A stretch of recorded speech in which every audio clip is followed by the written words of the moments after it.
Hello everyone, it's Miss Kara. I'll try to make this as short as possible. I just wanted to go over the Dragons Love Taco activity because it does get a little bit more detailed and I don't want it to be too confusing. So I split it up into two activity choices. The first one focuses more on mindfulness, sensory regulation, emotional regulation strategies, and the second one focuses more on dramatic play. And they both include fine motor, bilateral coordination, crossing midline, scissor skills, handwriting, coloring, fine motor, but they just have a little bit of a different twist. So without further ado, I'm just gonna show you the first activity. Just have to switch the camera down. Sorry. So this one is the Calming Taco, and I did include a PDF. It's hyperlinked in the OT PDF that I sent you guys. And the first thing that I want to point out is that the lines are pretty fine. So if your child is going to work on cutting out the circle shapes, outlining it in a thick marker is going to be really helpful for them. And the same with how these get very detailed with sharp edges. Go ahead and just make a squiggly outline for them to follow. It doesn't need to be perfect or precise.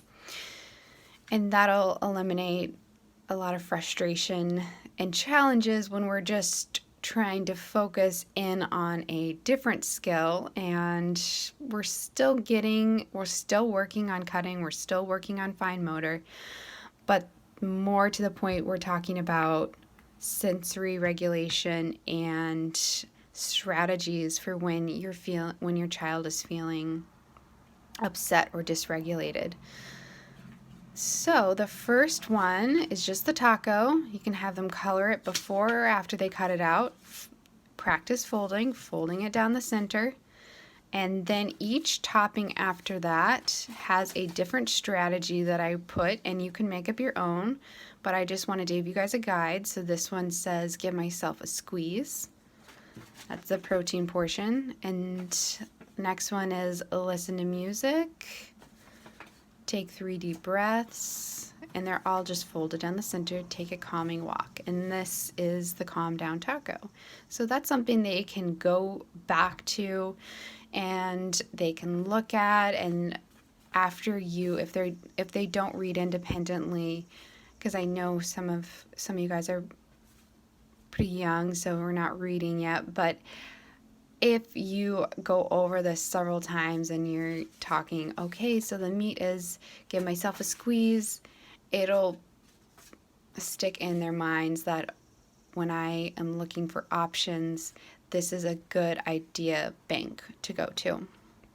So the other way that you can use this is by using it for the taco shell to represent something they say about themselves or say about a situation, and introducing change talk. So an example would be if they're doing a project or an activity or working on schoolwork and they say, I'm just not good at this. Well, a topping is a solution, something to change that way of thinking. So maybe by adding the meat, you can say, instead of saying, I'm not good at this, how about let's say, I'm not good at this yet, but I will learn. And another example can be, maybe they say, I'm afraid I'll make a mistake.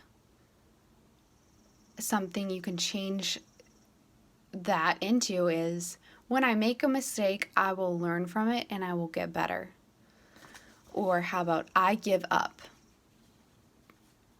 A way to phrase that differently would be, I will succeed if I put forth effort and find a better strategy. And so we're creating these strategies.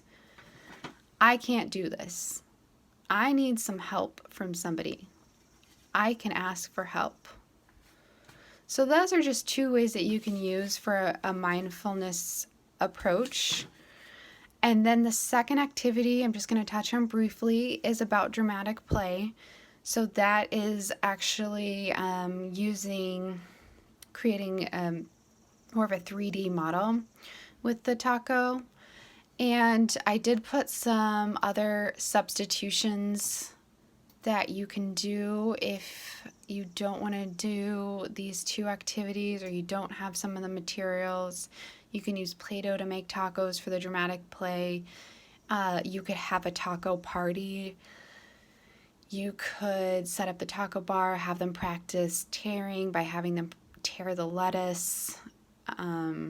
Then the other part that you can introduce if your child is a picky eater, maybe this is a good way to introduce a new food, and you can play food scientist. So, and they can feel the different textures, they can smell it, they can tell you what they observe, and maybe they don't eat it at this time, but that's just a good way to introduce some control for them to say, oh, well, let's just explore this. So guys, if you have any questions when you're doing this, and if you want any more clarification or ideas to expand on this, please reach out to me. I am available through Google Classroom, through email, and if you want to do a virtual chat, I am here for that as well. I hope you guys have fun with this, and I will see you on Friday for our yoga, and have a wonderful weekend. Bye.